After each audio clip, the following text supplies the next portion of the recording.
முன்னாள் ஜனாதிபதி ரணில் விக்ரமசிங்க வரும் திங்கட்கிழமை லஞ்ச ஊழல் ஆணைக்குழு முன்னிலையாக இருக்கின்றார். இது குறித்த செய்திகளை விரிவாக பார்க்க இருக்கின்றோம். இடைநிறுத்தம் செய்யப்பட்டிருக்கும் பொலிஸ் மா அதிபர் தேசபந்து தென்னக்கோன் அவர்களுக்கு எதிரான வழக்கு இப்பொழுது முக்கியமான திருப்பம் ஒன்றை அடைந்திருக்கிறது. அது குறித்த செய்திகளையும் விரிவாக பார்க்க இருக்கின்றோம். யாழ்ப்பாணத்தில் போலீசாரினுடைய புதிய விசாரணை பிரிவு ஒன்று நேற்று ஆரம்பித்து வைக்கப்பட்டிருக்கின்றது.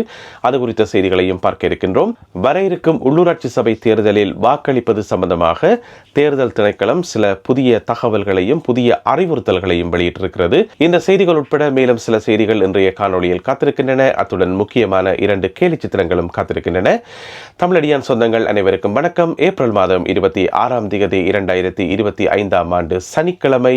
வாருங்கள் காணொலிக்குள் போகலாம். யாழ்ப்பாணத்தில் போலீசாரினுடைய புதிய விசாரணை பிரிவு ஒன்று ஆரம்பித்து வைக்கப்பட்டிருக்கின்றது நேற்றைய நாளில். அது என்ன புதிய விசாரணை பிரிவு என்று சொன்னால் இணைய குற்ற விசாரணை பிரிவு என்று சொல்லப்படுகிறது.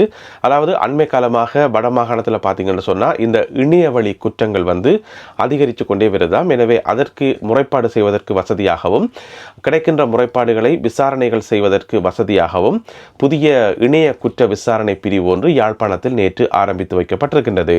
இந்த இணையதளங்களில் பரப்பப்படுற குற்றங்கள் என்று பார்த்தீங்கன்னு சொன்னால் அவதூறுகள் பரப்புறது அல்லது தவறான முறையில் செய்திகளை பரப்புறது, இந்த மாதிரி நிறைய விஷயங்கள் இப்போ இணையதளங்களில் தொடர்ச்சியாக இடம்பெற்றுக் கொண்டு வருதாம். எனவே அது சம்பந்தமான விசாரணைகளை மேற்கொள்வதற்காக இந்த ஒரு விசாரணை பிரிவு நேற்று ஆரம்பித்து வைக்கப்பட்டுள்ளது. முன்னாள் ஜனாதிபதி ரணில் விக்ரமசிங்க ஒரு வழியாக வரும் திங்கட்கிழமை 28ஆம் தேதி லஞ்ச ஊழல் ஆணைக்குழு முன்னிலையாகி சாட்சியங்களை வழங்க இருக்கின்றார். அவர்கள் கேட்கின்ற கேள்விகளுக்கு பதில் வழங்க இருக்கின்றார். ஏற்கனவே இந்த மாதம் 18ஆம் தேதி விசாரணைகளுக்கு வர சொல்லி லஞ்ச ஊழல் ஆணைக்குழு அழைப்பு விடுத்திருந்தது. அதுக்கு ரணில் விக்ரமசிங்க அவர்கள் ஏன் போகல என்று சொன்னால் புது வருட கொண்டாட்டங்கள் எல்லாம் நடக்குது, எனக்கு நிறைய வேலைகள் இருக்குது, நான் வரமாட்டேன் என்று சொல்லி ஒரு பதிலொன்றை அனுப்பியிருந்தவர்.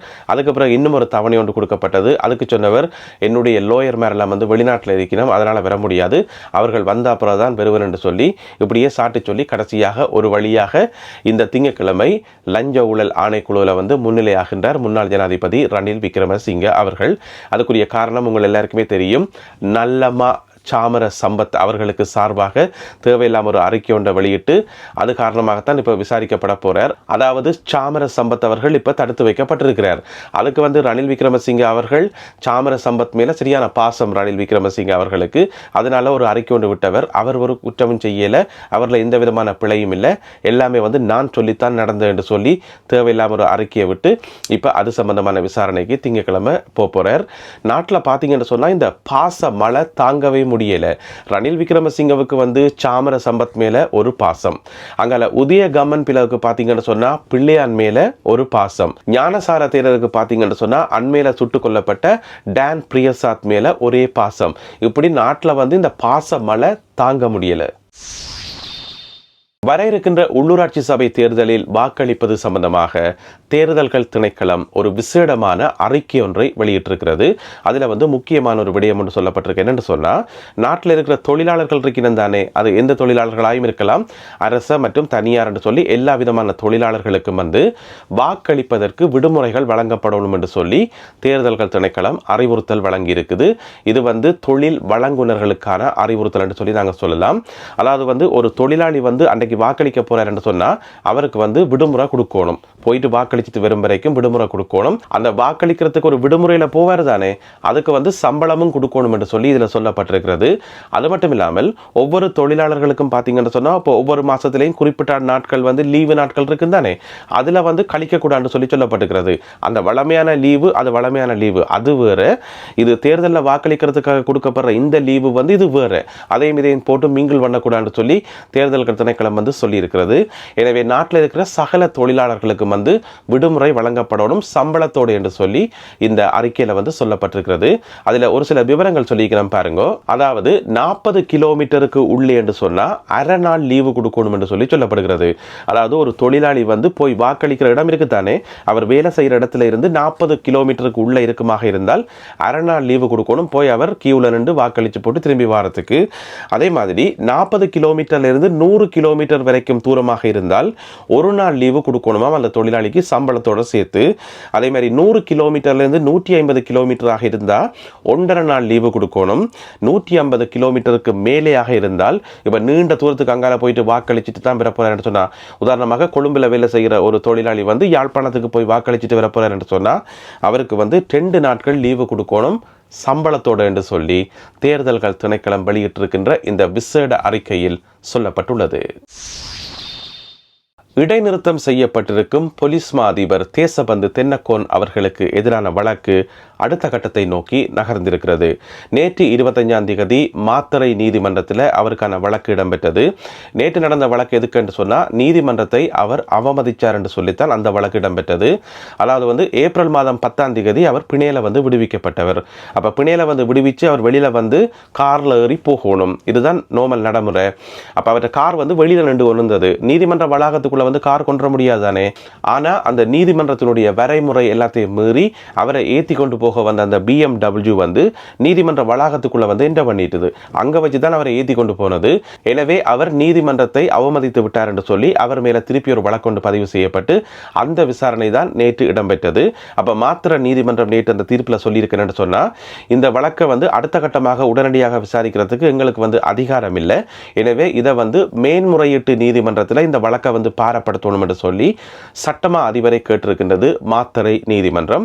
எனவே சட்டமா அதிபர் வந்து இப்போ இந்த வழக்கை கொண்டு போயிட்டு மேன்முறையீட்டு நீதிமன்றத்தில் போட போறார்.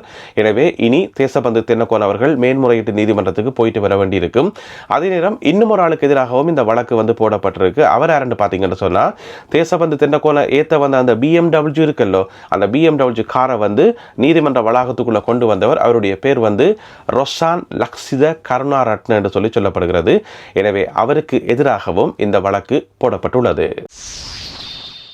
கண்டியில் இடம்பெறுகின்ற தலதா மாளிகை உற்சவத்தில் காவல் கடமையில் ஈடுபட்டிருந்த 2 போலீஸ் உத்தியோகத்தர்கள் வந்து மாரடைப்பு காரணமாக உயிரிழந்தார்கள் என்று சொல்லி நேற்று முழுவதும் செய்தி பரவி எல்லா ஊடகங்களையும் அந்த செய்தி வந்திருந்தது.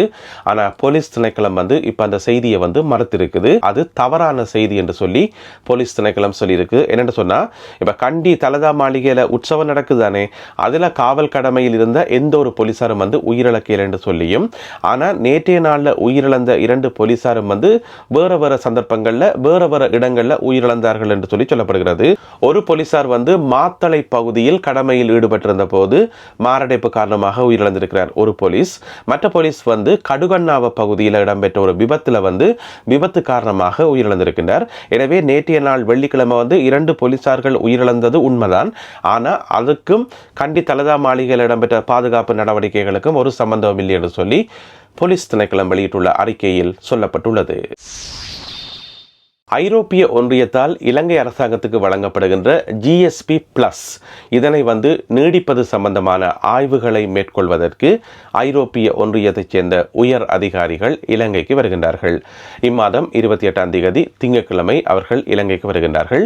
மே மாதம் 7ஆம் தேதி வரை இலங்கையில் தங்கியிருந்து பல்வேறு விதமான ஆய்வுகளை மேற்கொள்வார்கள். பல்வேறு பட்ட அதிகாரிகளுடன் சந்தித்து பேச்சுவார்த்தையில் ஈடுபடுவார்கள். என்னென்னு சொன்னால், இந்த ஐரோப்பிய ஒன்றியம் வந்து GSP+ வரி சலுகையை வந்து இலங்கை உள்ளிட்ட ஒரு சில நாடுகளுக்கு வந்து வழங்கி இருக்கிறது.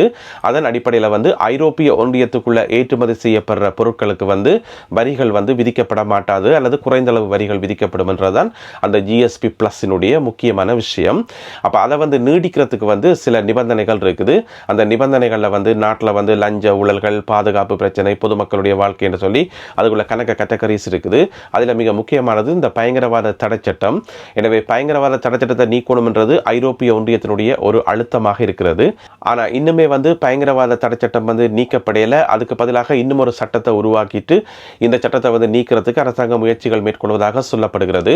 எனவே இலங்கைக்கு வருகின்ற ஐரோப்பிய ஒன்றியத்தினுடைய அதிகாரிகள் இது குறித்து தீவிர கவனம் செலுத்துவார்கள் என்று சொல்லி எதிர்பார்க்கப்படுகிறது.